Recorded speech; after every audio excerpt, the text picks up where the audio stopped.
And again we return to Jimmy Allen's air adventures.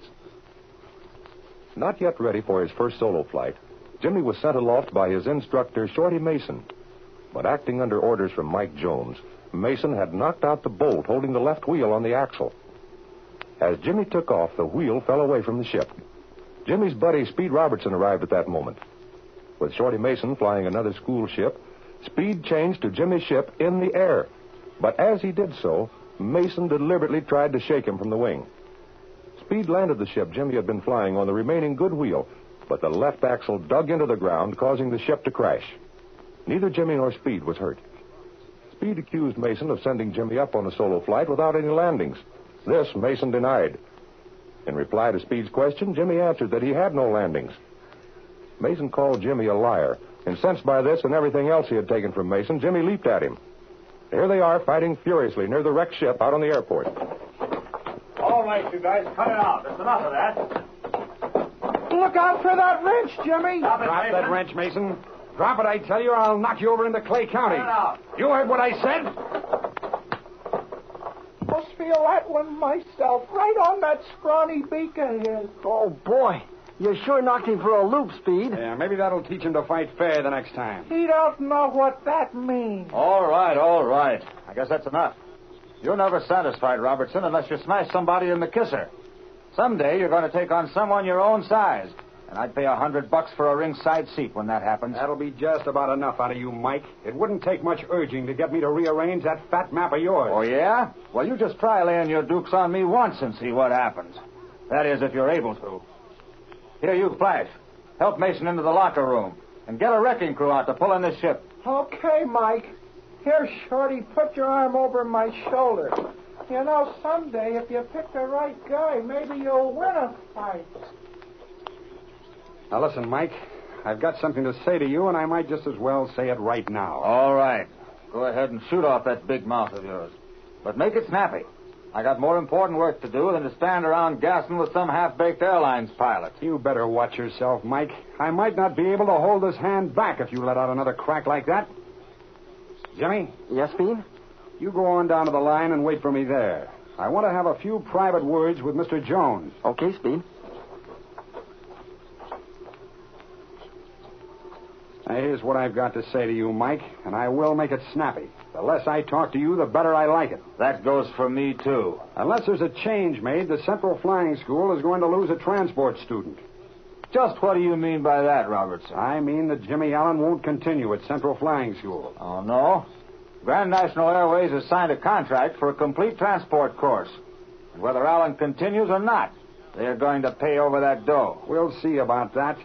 After I make my report to the CAA inspectors about that wheel coming off, and about Mason sending Jimmy up on his solo flight without any landings, I don't think it's going to be very hard to break that contract.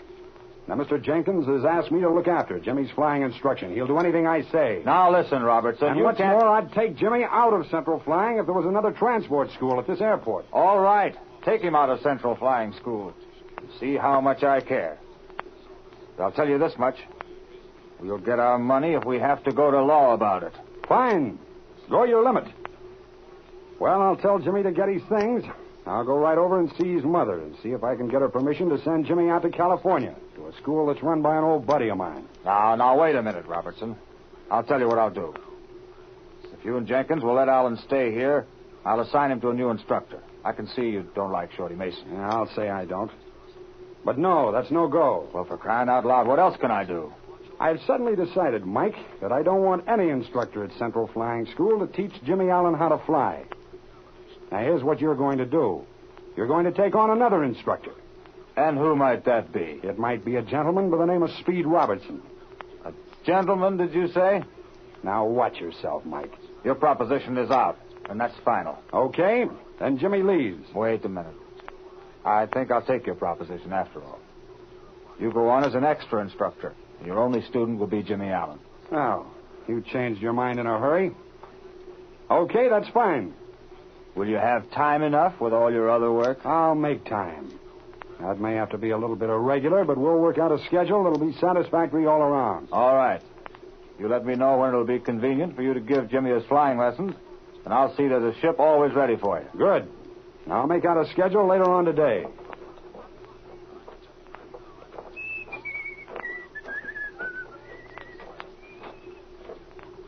Jimmy. Right here, Speed. I got some things I want to talk to you about. Oh, pardon me. Oh, Speed, I want you to know Major Moto of the Manchurian Army. He's a classmate of mine here at the Central Flying School. Major, this is Speed Robertson. It is a very great pleasure to meet famous Speed Robertson. His reputation very well known in my country. Major Moto has only been here a short time, but he likes America very much, Speed. Oh. Well, that's fine, Major. How long have you been here? 2 months. Yes, I like America very much. Oh. Well, who's your instructor, Major? Mr. Mason. And he is very good instructor indeed. 1,000 pardons. Excuse, please. I must go class. Goodbye. Glad to have met you, Major. Goodbye. What do you make of him, Speed? Well, what do you mean? Well, he seems like such a queer egg. Oh, all these Orientals seem strange to us.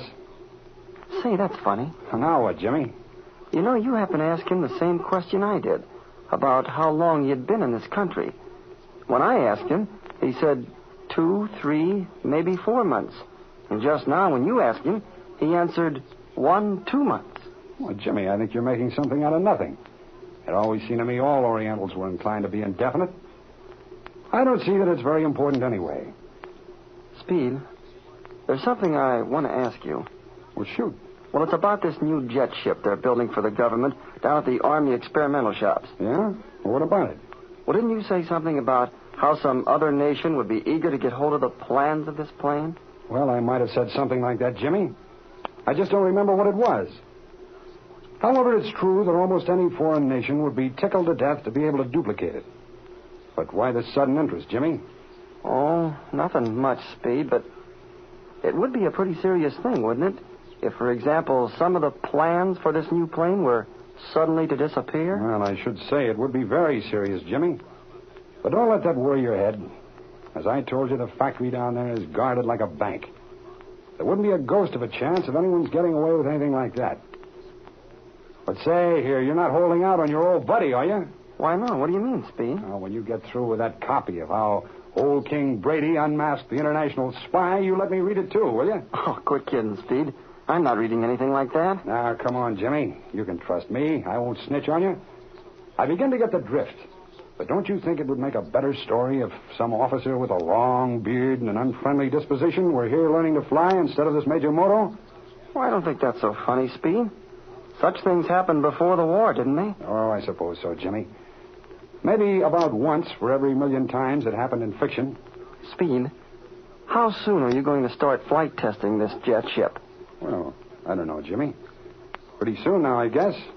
Captain Sweeney is supposed to call me when they're ready. You haven't been down to the factory, have you, Speed?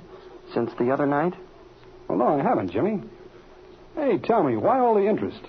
Well, nothing much, Speed. But tell me, supposing, for example, some of the plans for a ship like that were to be missing, and they'd suspect, well, some mechanic or perhaps some pilot of taking them. Supposing he was innocent, how would he prove it? Well, Jimmy, that's one beautiful thing about a court of law. A man is always considered to be innocent until he's proven guilty. But say, what's this all about, you young rascal? You're not figuring on becoming an author of mystery stories, are you? Oh, no, Speed. Nothing like that. Well, let me in on some of this then, Jimmy. What have you got up your sleeve? Well, not a thing, Speed, honestly. I haven't got a thing up my sleeve. At least I'm not going to write any stories. But listen, will you do me a favor, Speed? Why, of course, Jimmy. You know I will. What is it? If you should get another call to go down to the factory, promise me that you won't go. Don't ever go down there unless you're with Captain Sweeney. Well, now listen, Jimmy. There's something strange about your request. I know you well enough to know you wouldn't keep pegging away this way if there wasn't something back of it. Now tell me, Jimmy, why don't you want me to go down to the factory unless I'm with Captain Sweeney? Oh, please, Speed. Don't ask me that. You see, I can't tell you. At least not now. All right, Jimmy. If that's the way you feel about it. Well, please, Speed, don't misunderstand me. Honestly, I'd tell you if I could. Really, I would. And I will just as soon as I can. But trust me until that time. Okay, Jimmy. Let's forget all about it. But now you listen to me. I've got a surprise for you. I meant to tell you before, but we got on this goofy subject. Yeah? Well, what is it, Speed? Well, it's this. You're all through with Shorty Mason at Central Flying School. You're going to have a new instructor. Well, gee, Speed, who is he? Well, I think it's going to be an old bloke by the name of Speed Robertson. Honestly? You're not kidding me now. No. Jimmy, I was never more serious in my life. Oh, gee, Speed. I'm the happiest boy in the world. And maybe we're not happy, too, now that Jimmy is to have Speed Robertson as his flying instructor. But why did Mike Jones agree to this change? And what will come of Jimmy's desperate attempt to warn Speed of the danger that is threatening him? Don't miss the next thrill-packed episode of The Air Adventures of Jimmy Allen.